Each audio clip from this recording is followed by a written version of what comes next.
Juillet 2021, 10 ans déjà que de chemin parcouru par Digital Store, notre entreprise. Depuis le premier pas en juillet 2011 à nos jours, de l'avenue Bourguiba à la corniche ouest en face de l'océan Atlantique. Étape mémorable marquée par l'ouverture de notre filiale premium en 2017, suivie en 2019 de la signature du contrat de représentation du Crosscall au Sénégal, en sus de l'augmentation du capital de la société en 2020. Nous rendons grâce à Dieu et remercions nos fidèles partenaires, clients, fournisseurs, banques, mais surtout le capital humain. Ces femmes et ces hommes de cœur qui sont en train de graver en lettres d'or le parcours d'une jeune entreprise africaine. Je voudrais simplement aujourd'hui profiter de l'occasion qui m'est offerte de parler au nom de mon personnel, celui du Digital Store, une équipe de jeunes compétents qui en veulent, qui ont réussi à se décomplexer et à prendre en charge leur avenir pour se projeter avec confiance dans cet avenir. Nous savons que l'art de gouverner commence par l'art de savoir s'entourer. Et c'est pour cela que le choix des femmes et des hommes qui nous accompagnent dans ce destin commun est important. Je le disais, 10 ans, c'est un tournant décisif pour une jeune entreprise africaine. Digital Store fait partie des acteurs majeurs. Voilà, c'est une société quand même qui a un rayon assez large au niveau de l'électroménager, des téléphones, voilà, tout ce qui est audio, vidéo. Voilà. Donc on sait aujourd'hui que c'est un acteur majeur et un de nos principaux partenaires aujourd'hui. C'est pour ça que je suis là. En tout cas, ça fait plaisir de faire partie de cette histoire parce que 10 ans, c'est quand même une belle carrière. waaw ñu nekk ay clients yoo xamante ni dañuy liggéey ak Digital Store depuis des années depuis seen création ñu fidéliser wu ci ñoom ndax qualité bi ñuy def ak tamit disponibilité bi ñu am ci wàllu service après vente bi yooyu yëpp tax nañu fidéliser wu ci ñoom diñ defal tamit ay prix ak ay facilité de paiement yu baax loolu nag dafa tax bépp produit bu ñuy def ñoom moo xam li ko dalee ci électroménager yi ñun ak suñu personnel bi ñu yore yëpp lépp luñ ci soxla ci ñoom la ñuy ñëw ndax qualité bi ñu woon ak disponibilité ak facilité de paiement yi ñuy defal dafa tax ñuy sawar di jënd ak ñoom bu loolu weesoo tamit dans le cadre des besoins de l'entreprise Kër Khadim Confection lépp lu ñu soxla ci wàllu climatisation wàllu informatique moo xam consommable yi cartouche yi imprimante yi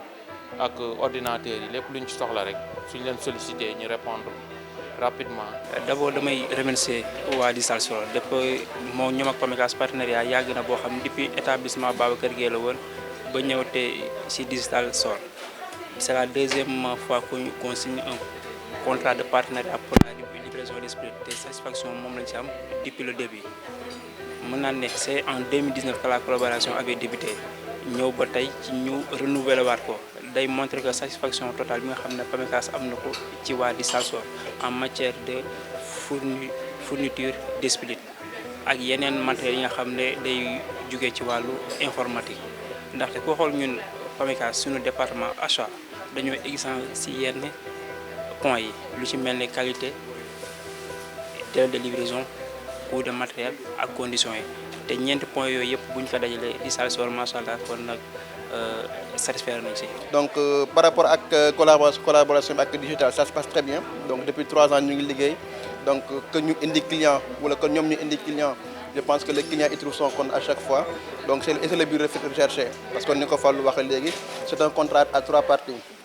entre Digital Store, Koufinan et les clients. Donc alhamdoulilah rabbil alamin jusqu'à présent ça se passe très bien les clients y trouvent leur compte Koufinan y trouve son compte. Digital aussi il trouve son compte donc ñaan yàlla yeneen collaboration toppaat ci par rapport ak yeneen produits yeneen circuits donc ça se passe très bien alhamdoulilah. Impression bi ma am mooy lancé bi ñu nekk sant yàlla di leen ci ñaanal mu gën a avancer parce que wax dëgg ne yàlla équipe bu jeune la ñu am équipe bu dynamique la ñu am donc continuer leen ci lancé bi ngeen nekk ñu ngi gën a di bëgg ànd ak yéen ñun waa CCBM ci lépp li ngeen bëgg ci wàllum liggéey bi. ci wàllum jaay ci wàllum service après-vente donc ñun dañuy kontaan. waaw kontaan nañ ci seen qualité produit yi comme li ma doon wax sànq du benn domaine rek la ñu nekk nañ partenaire ci côté téléphone yeeg yooyu mais tamit personnel bi ci boppam am nañu convention ak Digital Store nga xam ne personnel bi dañuy am ay facilités yoo xam ne dañuy mën a jël fii produit te loolu globalement on est très satisfait de ce partenariat. ma teew ci amicale des jeunes du port autonome de Dakar teew yi ci turu ki nga xamante ne mooy suñu président. xawaay bi ngeen am jëmale ko ci bépp demande boo xamante ne adressé na leen ko non seulement efficacité bi ngeen am ci traitement bi mais également satisfaction bi nga xamante ne suñu membres yi ñi nga xamante ne ñu bëri fii lañ jëlee seen frigo fii lañ jëlee seen ordinateur fii lañ jëlee seen portable fii la ñuy jëlee ay machine à café yooyu ñëpp ñu am ci ay satisfaction. waaw digital store nag man mën naa ci wax quelques mots parce que ba may jëflante ak ñoom ba léegi gis naa ci sama bopp parce que lay proposer des équipements de qualité ba pare di la defal tout ce qui est conseil parce que ce n'est pas juste un point de commerce mais point de commerce et de conseil la quoi loolu laa ci gën a apprécier. Ils ont des ingénieurs ak des techniciens yoo xam ni ils sont capables bu ñu amee question ci lépp luy ordinateur portable ci lépp lu nga xam ne daal mooy jumtukaay yi ñuy utiliser suñu bureau ils nous donnent des conseils et puis des réponses claires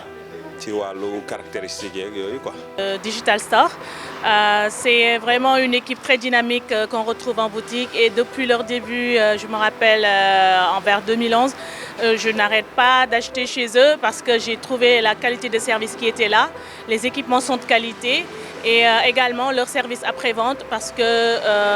on sait tous que l'électroménager c'est vraiment difficile quand on n'a pas vraiment les mains très techniques et donc de mon côté j'ai été vraiment satisfaite parce qu'à chaque fois que j'ai eu un souci, j'ai fait appel à eux, ils ont toujours été là présents et pour m'aider vraiment, que ça soit le montage, que ça soit la partie maintenance des matériaux, franchement ils ont été top sur cette partie-là. La plupart sont téléphone ak yeneen jumtukaay yëpp fii laa koy jëndee donc Digital Store nekk boutique boo xam ne li ma gën a marqué moom si ñoom mooy seen diversité de leurs produits et surtout authenticité bi c'est surtout ça bëri na ay beneen boutiques yu def les mêmes produits mais fii moom li si wóor mooy c'est l'authenticité et la garantie service après-vente bi et puis accueil bi et tout. Tout à fait, je suis satisfait. Si je n'étais pas satisfait, je n'allais pas revenir. Alors donc ça fait au moins 5 ans que je fréquente la maison. Et tout le matériel que j'ai acheté donne entièrement satisfaction. Donc 10 ans d'existence de cette entreprise, ça se fait dans la fierté et dans le sentiment d'avoir vu une évolution notoire, machallah, dans les activités de l'entreprise et une bonne visibilité au niveau du Sénégal et au niveau des médias, et au niveau des réseaux sociaux aussi. Très satisfaite et je n'imagine pas acheter ailleurs que chez Digital Store. Depuis que ça a commencé, même quand je vais dans un autre magasin par hasard, je reviens toujours à Digital Store pour passer mes commandes. Je n'achète jamais ailleurs parce qu'au niveau relations clients, il n'y a pas mieux. Au niveau tarif, il n'y a pas mieux. Et au niveau même relations humaines, il n'y a pas mieux. Ils suivent les clients, ils les accompagnent et proposent toujours les nouveautés. li gën a am njariñ actuellement ci monde technologie bi wala ci monde business sax laa mooy sérieux ak crédibilité te ku ne xam na Digital Store moom kenn du naatable ak crédibilité tey jii foo ko wax amul lenn lu ci niy teg lu xam ne rek ñooñu ay liggéeykat lañ boo ñëwee fii di nga ko xam ndax équipe bi da nga xam ne ay nit ñu sérieux ñoo fi nekk ay nit ñu am ambition ñoo fi nekk ay nit ñoo xam tamit li ñuy def xam nañ ko ce qui est vraiment important li ma wax chaque jour liggéey moom nekk ci baax na lool waaye li ngay liggéey nga xam ko maîtriser ko lu am solo la. Digital Store, restez digital.